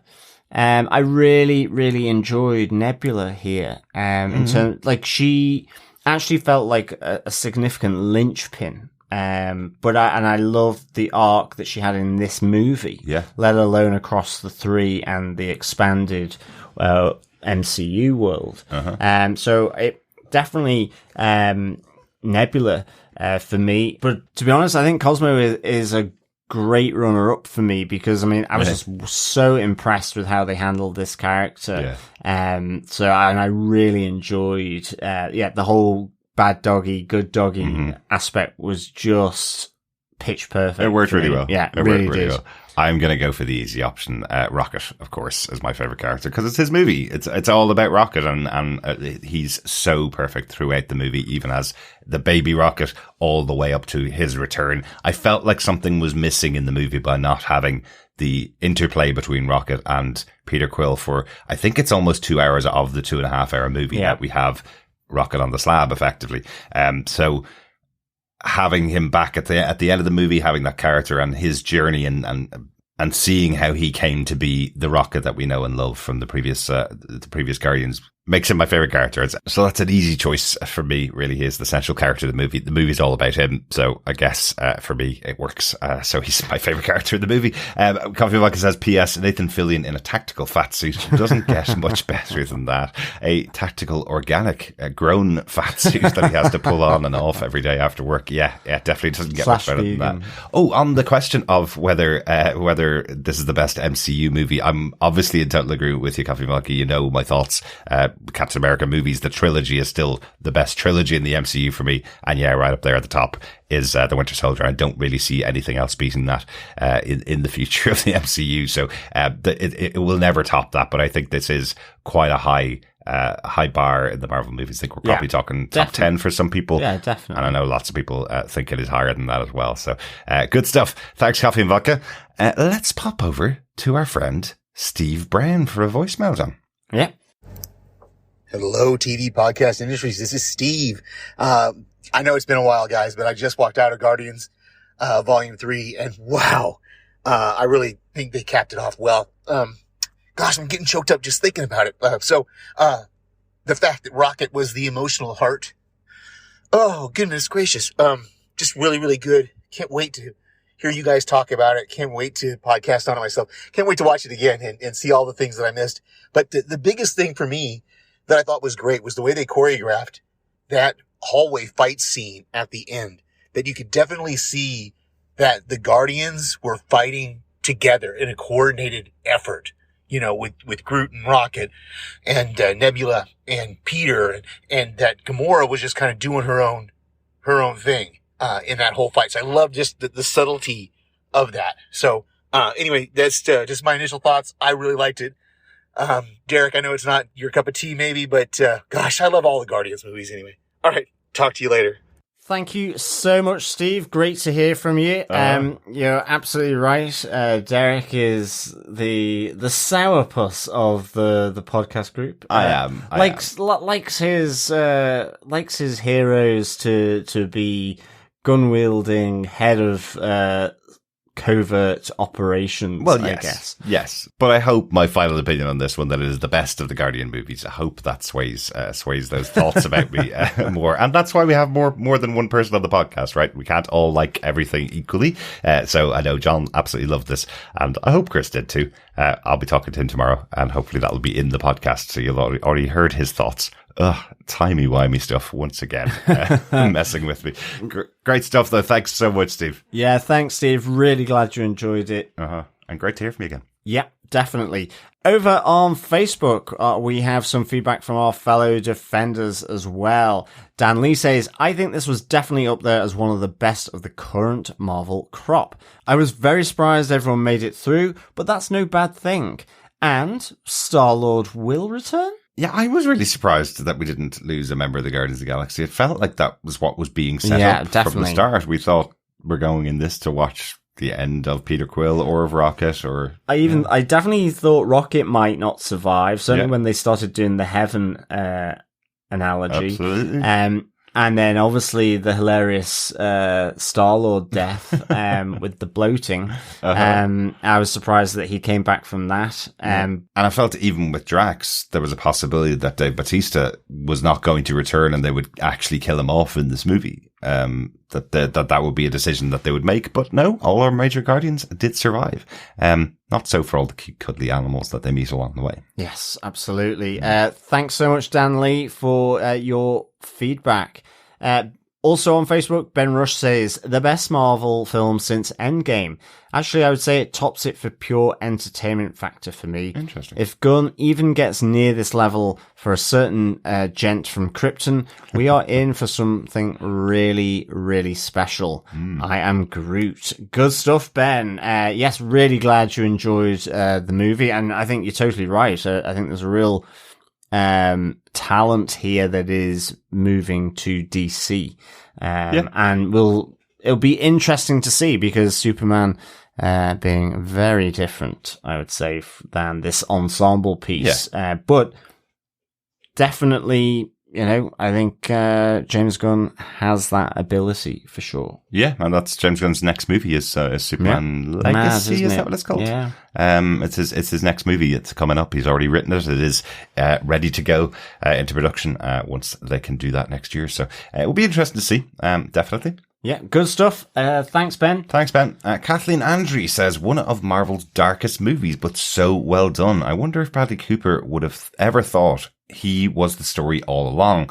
Did not gut me as I thought it might. It was actually a really fun watch. Thanks, Kathleen. I'm really glad that you weren't gutted by this, for sure. Yeah. But yeah, I would agree with you. Certainly there is a real darkness here, especially around the experimentation and testing, but also, I think with effectively planetary genocide from one person as well, there's some real sort of dark moments in this. Definitely. And I think maybe, feeling gutted, it could have certainly happened to me when, or if Rocket had actually died at that moment. You know, that all this effort had been for vain. I mean, that would have been a fairly ballsy bit of writing and I guess producer and executive producer sign off if they did that. But nonetheless, I think I definitely thought there were a few moments there that would that one of them was going to go. Yeah, and I do think James Gunn has said that this has always been Rocket's story, that's the story he wanted to tell. He feels he identifies with the character of Rocket more than most of the other characters, so it's kind of him on screen. So it is good to see that they do end the story saying, Rocket, this is your story. This is the story you wanted to tell. So that's kind of cool.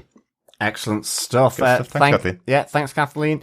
Steph Burke-Stella says, this is the first film I've seen at a midnight release, and it definitely didn't disappoint. It felt like every character was given good justice, and the overall writing was such a fantastic tribute, and James Gunn is very much leaving on a high note.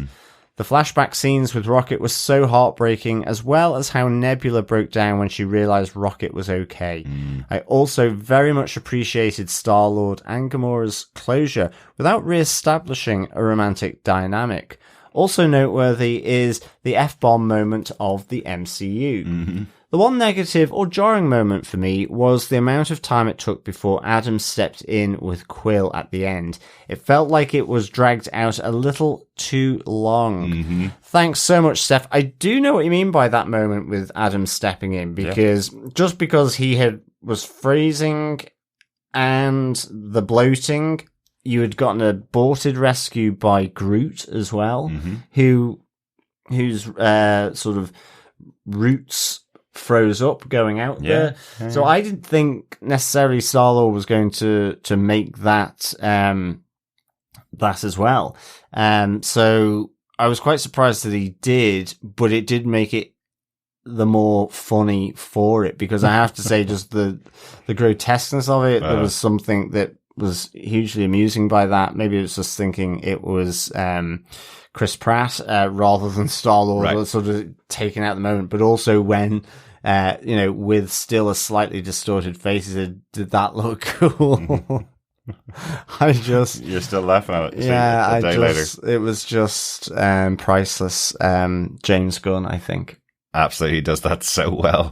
Thanks so much, Steph. Joel Sharpton says, I think it's by far the best trilogy of Marvel movies. All 3 in my MCU top 10, and parts 2 and 3 are both in my top 5. The moments when Peter tells Gamora, I miss you so much, and the moment he hugs his grandfather both made me cry. For anyone who has lost someone or said goodbye too soon, this one is a cathartic joy. Marvel will miss James Gunn even more than we thought. Good stuff. Thanks, Joel. Yeah, thanks, Joel. While I don't agree with them being the best trilogy of the Marvel movies, I can see why you'd think that, definitely. Absolutely. Yeah. I mean, they are good. They are absolutely good. All great movies. Don't really know whether I thought about which is my best trilogy of the Marvel.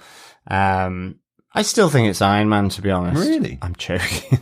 No, I'm joking. You like the third one, and you love the third one, and you like the first one. Yeah, the second one's a disaster. Yeah. Absolutely. And I love the Captain America trilogy. Yeah, for sure. And I like this. I like this one. The Ant-Man trilogy. No, not so much. To be honest. But yeah, I'll need to have a bit more of a think about that. The Avengers quadrilogy. No. Although they're all great too. Excellent stuff. Thanks, Joel. Yeah, cheers, Joel. Trevor Green agrees, saying these characters have some of the best arcs, and this ranks as my favourite trilogy in the MCU. Interesting. As someone who has recently gone through separation, the theme of learning to cope with relationship changes really resonated with me. No real gut punches in this one for me, but lots of moments that really hit the heart.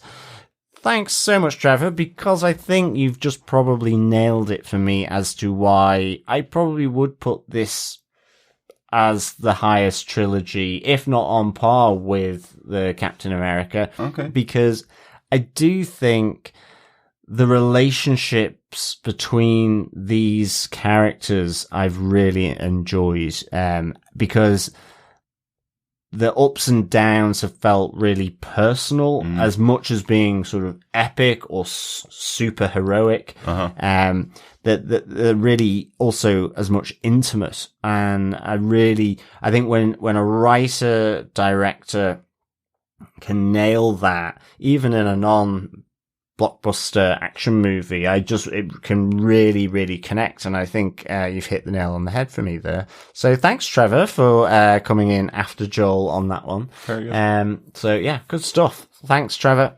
Penny Lennox adds, the Otter and Bunny have already made an appearance in a Nightmare. Ooh, oh no. Interesting. Oh no. Sorry to hear that, Penny. Yes. Yeah, but understandable that this may cause nightmares. But they are very cute, Otter and Bunny, though. I think so. Yeah. Teeths and floor. Poor things. Adrian Johnson says, as I said before, Guardians of the Galaxy Volume 3 really delivers. DC has nothing to worry about. They are in very good hands. I do want to get your reading on Groot's last line. As the Guardians have grown to understand Groot over time, is the movie saying to us, the audience, have also grown after 3 movies and we understand him now? That's how I read it. Interesting point, Adrian. That's exactly how I read it when I saw the movie. We know the species of Groot can only say, I am Groot. So similar to in the first movie when he says, we are Groot, that's the Guardians understanding him for the first time. All that group around him understanding his intention. Particularly coupled with that scene with Gamora where throughout the movie, she's been complaining about him just telling her his name. And then at the end, she realizes what he's actually saying. I think that moment is saying, we as the audience now understand Groot when he says, I love you guys. So not, I am Groot. So, I think it works really well. And in fact, James Gunn has confirmed that is the correct reading of what's happening there. He's still saying, I am Groot, but we now understand him. Yeah. So it's a lovely moment for us as the audience. Great as well stuff. Close out the scene. Great stuff. Thanks, Adrian. Thanks, Adrian. Finally, we have some feedback from Richard Blaze.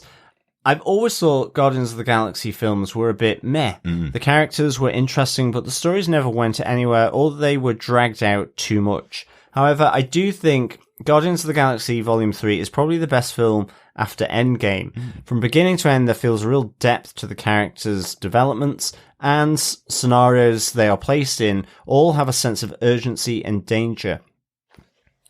This has Rocket front and center and shows that he's the real star of the group, not the second-rate Star-Lord fella.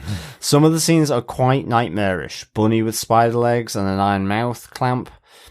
WTF, but it does try to get the audience to feel uncomfortable about animal cruelty for the benefit of perfection. Intrigued if they carry on with the new squad and what a new director will bring to the franchise. This felt very much like they gave James Gunn completely free rein and trusted him to deliver.